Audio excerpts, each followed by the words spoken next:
حضرت مالک بن دینار رحمتullah تعالی علیہ فرماتے ہیں میں حج کرنے گیا تو اس سال نا حج میں بڑا رش ہوا، لاکھوں لوگ آئے، تو میں نے عرض کی مولا سب کا قبول ہوا ہے کہ کوئی رہ بھی گیا ہے؟ تو فرماتے مجھے خواب آئی اور بتایا گیا لاکھوں کا قبول ہو گیا۔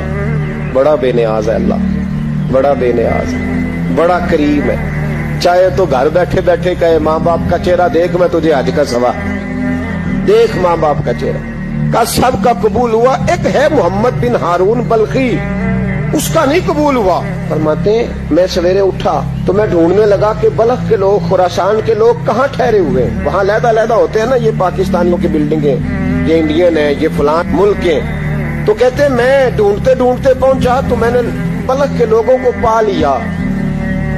میں نے پوچھا تم میں محمد بن ہارون بلخی کون ہے؟ تو لوگ کہنے لگے وہ تو بڑا نیک آدمی ہے، بڑا پرہیزگار ہے۔ کہتے ہیں میں نے کہا مجھے خواب آئی ہے، آج قبول نہیں ہوا، یہ تعریفیں کر رہے ہیں۔ میں نے کہا کس طرح کا نیک؟ تو لوگ کہنے لگے جی 24واں تو وہ حج کرنے آیا ہے، ساری رات نفل پڑھتا ہے، سارا دن روزہ رکھتا ہے، بہت مالدار تھا پر ہر چیز اللہ کی راہ میں خیرات کر دی۔ فرماتے ہیں میں نے کہا وہ کہاں ہے؟ کہنے لگے پہاڑ کے پیچھے خیمہ اس نے لگایا ہے، وہاں اللہ اللہ کر رہا ہے۔ حضرت مالک بن دینار علیہ رحمہ فرماتے ہیں میں وہاں پہنچا، مصلی پہ بیٹھا تھا، سلام پھیری، میں نے السلام علیکم کے بعد کہا آپ محمد بن ہارون بلخی ہیں؟ کہنے لگا ہاں۔ آپ مالک بن دینار ہیں؟ تو میں نے کہا کہ اس نے تو میرا نام بھی جان لیا بغیر بتائے۔ فرماتے ہیں میں نے کہا کہ ہاں میں مالک بن دینار ہوں۔ کہنے لگے کیسے آئے ہو؟ میں نے کہا بس ملنے آیا تھا۔ کہنے لگے نہیں جس کام آئے ہو وہ بتاؤ۔ میں نے کہا میں ملنے آیا ہوں، تو کہتے ہیں وہ رو پڑے، کہنے لگے نہیں آپ کو خواب آئی ہوگی کہ میرا حج قبول نہیں ہوا۔ کہتے ہیں میرے رونگٹے کھڑے ہو گئے کہ اسے اتنا بھی پتا ہے کہ میرا حج قبول نہیں ہوا۔ میں نے اس کو کہا کہ تجھے کیسے پتا کہ مجھے خواب آئی ہے؟ کہنے لگا مالک بن دینار مجھے 24 سال ہو گئے، میں اس بے نیاز کے گھر کا طواف کرتا ہوں، میں حجر اسود کے بوسے لیتا ہوں، میں مقام ابراہیم پہ نفل پڑھتا ہوں، میں صفا مروہ کی سعی کرتا ہوں، پر 24 سال بیت گئے۔ جب میں طواف وداع کرنے کے قریب آتا ہوں تو کوئی نہ کوئی اللہ کا ولی آ کے کہتا ہے دوڑ جا تیرا کوئی نہیں قبول ہوا۔ 24 سال۔ مالک بن دینار فرماتے میں اس کے قریب بیٹھ گیا اور اس کے گھٹنے پہ ہاتھ رکھا، میں نے، بندہ بھی معذور تھا، اس کا ایک ہاتھ کٹا ہوا تھا، چہرے پہ عبادت کے نشانات نمایاں تھے، اور میں نے کہا یار پھر تیرا حج قبول کیوں نہیں ہوتا؟ تو کہنے لگا مت پوچھ تو مجھ سے نفرت کرے گا۔ میں نے کہا نہیں تو بتا۔ کہنے لگا نہ پوچھ۔ میں نے اصرار کیا تو کہنے لگا اس لیے نہیں قبول ہوتا کہ میں اپنی اماں کا نافرمان۔ تو ماں کا نافرمان کیا ہوا؟ تو کہنے لگے اللہ نے دولت دی، جائیدادیں، گھوڑے، زمینیں، میں عیاش ہو گیا، میں اللہ کے دیے ہوئے مال کو ناجائز جگہ خرچ کرنے لگا۔ ماں میری بوڑھی تھی، عبادت گزار تھی، مجھے سمجھاتی تھی۔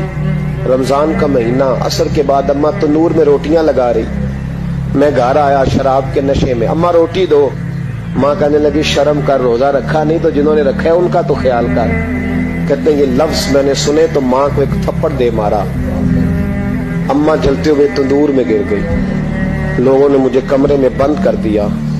کہتے ہیں ساری رات میں شور سنتا رہا پر نشے میں پڑا رہا۔ اگلے دن ظہر کے بعد آنکھ تب کھلی جب میری بیوی الماریوں سے کپڑے نکال رہی تھی۔ میں نے کہا کہاں جا رہی ہو؟ کہنے لگی میکے جا رہی ہوں، میں ماں کے قاتل کے ساتھ وقت نہیں گزار سکتی۔ میں نے کہا ماں قتل ہو گئی؟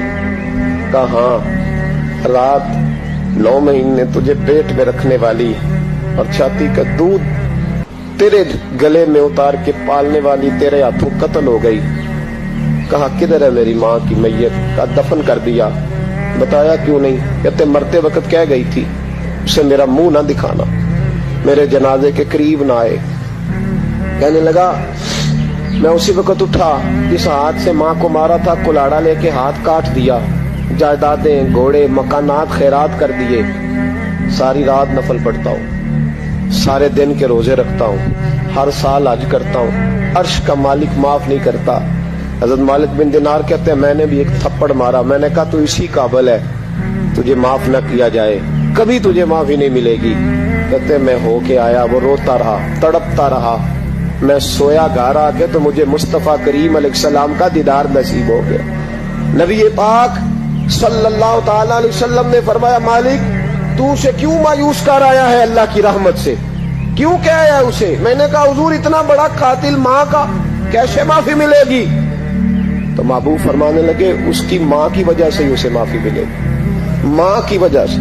حضور کس طرح؟ فرمایا ماں قیامت کے دن اس کے خلاف مقدمہ دائر کرے گی, کہے گی اللہ اسے پوچھ میرا جرم کیا تھا, مجھے کیوں جلا کے مارا؟ رب بات سنے گا اور پھر کہے گا اٹھاؤ اس کے بیٹے کو. ماں او بچے کی ماں بھیجے نا اب تیرے بیٹے کو سزا دے, کہ یا اللہ سخت سزا دے. تو رب کریم فرمائے گا اٹھاؤ اسے جہنم میں لے جاؤ.